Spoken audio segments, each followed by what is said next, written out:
يا مساء السعادة والهنا والسرور. بما ان الاسعار طالعة باستمرار، واللي بتجيبيه الصبح بسعر بتجيبيه بسعر تاني اخر النهار، واولادك بيطلبوا منك كل يوم اكل من بره بيدمر ميزانيتك وما تقدريش تكملي الشهر بامان. في الفيديو ده هعلمك ازاي بتمن اوردر واحد ممكن تجيبيه لاولادك تعملي لهم الاكل اللي بيطلبوه من بره طول الشهر وتوفري كمان. بس الاول نسمي الله ونصلي على رسول الله ونعرف الطريقة والمقادير على طول. انا معايا دلوقتي المقادير الاساسيه اللي هضاعف بيها كميه اللحمه المفرومه اللي معايا هنا. ده 8 كيلو فول صويا، انا نقعته بالميه السخنه وسبته لما تضاعف حجمه وطري، وصفيته كويس جدا بالمصفى عشان ما يبقاش فيه ميه. ومعايا نص كوبايه بقسماط اهي، ومعايا هنا معلقه بيكنج باودر وكاتشب وبيضه، ومعايا كيس فيجيتار. انا هبتدي اضيف المقادير الموجودة معايا هنا. هحط الفول الصويا على اللحمة، نحط الكمية كلها،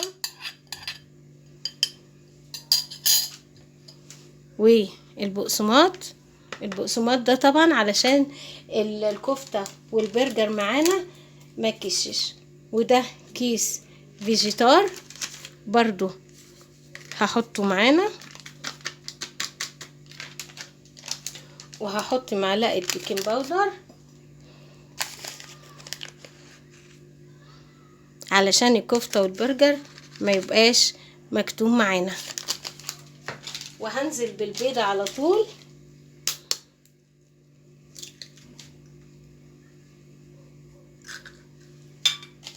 والكاتشب. هنفضي الكاتشب هنا، الكاتشب ده علشان يدي اللون الحلو للكفتة والبرجر. هنحط بقى التوابل اللي هتبقى مشتركة معانا. حط هنا بابريكا برضو علشان تدينا اللون الاحمر الحلو للكفتة وللبرجر، ومعانا التوم البودر،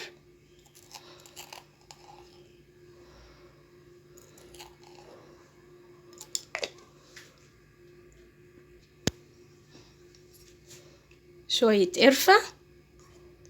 لحمة مفرومة لازم تستخدمي معاها قرفة على طول، شوية فلفل اسود وبصل بودر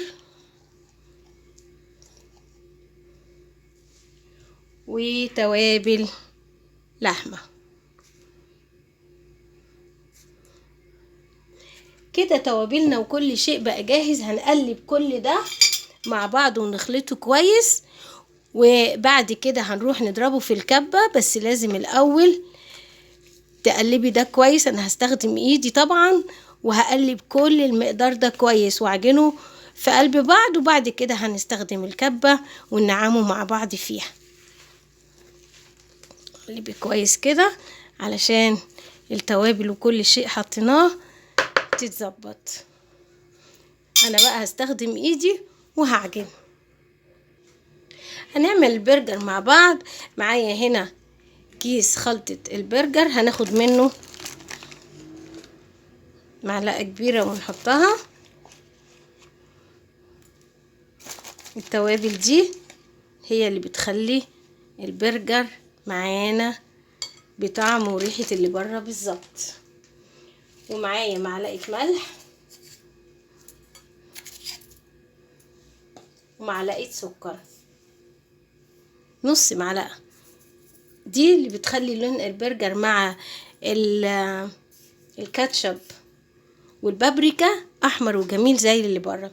هنا معايا بقى انا بصلة مشوحاها بشوية زيت على النار، وشوية توابل فلفل اسود وتوابل لحمة، وشوحتهم كده دوبك دبلتها.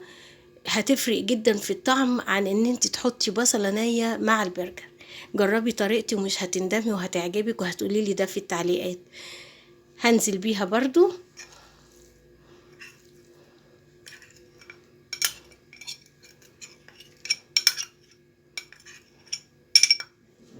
وبرضو هقلب كل المقادير دي مع بعض، وبعد كده بقى هنستخدم الكبة ونعجن كل ده تاني.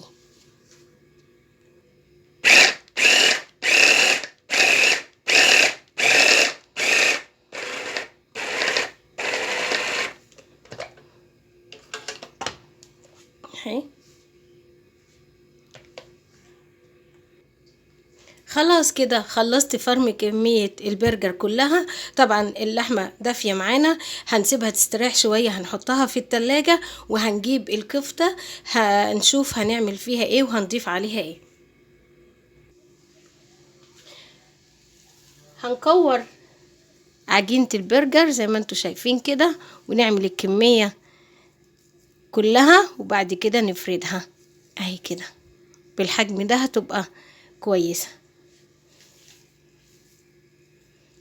عايزة تكبري عايزة تصغري زي ما انت عايزة. الخطوة دي هتساعدك تخلصي الكمية كلها على طول اهي.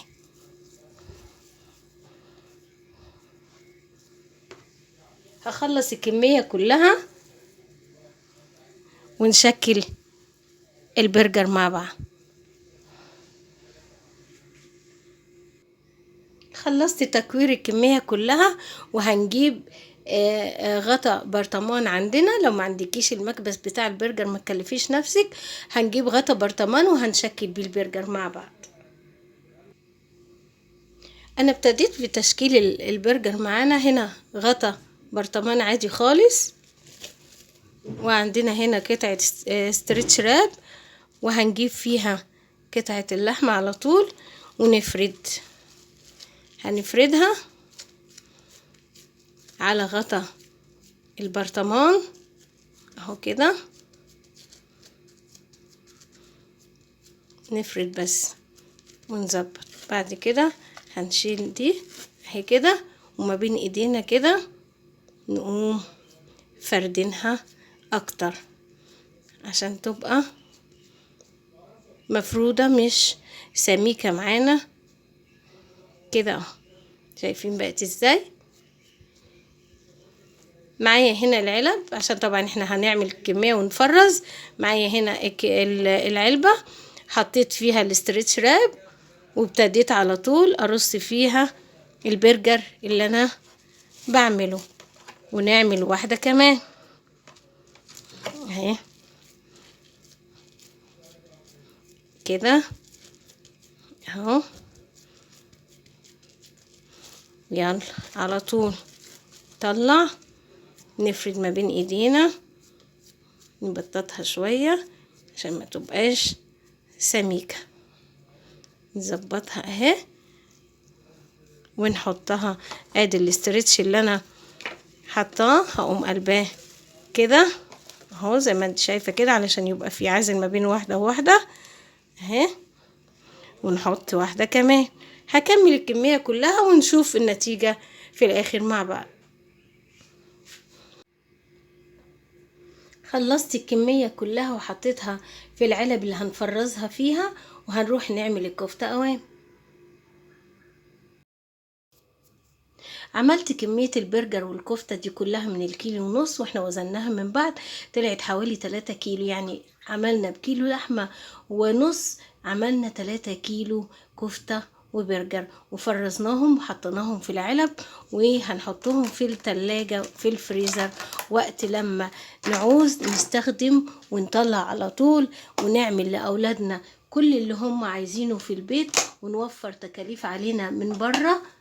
يا رب الطريقة تكون عجبتكم، وتعملوا لي لايك وتشتركوا لي في القناة. بحبكم في الله.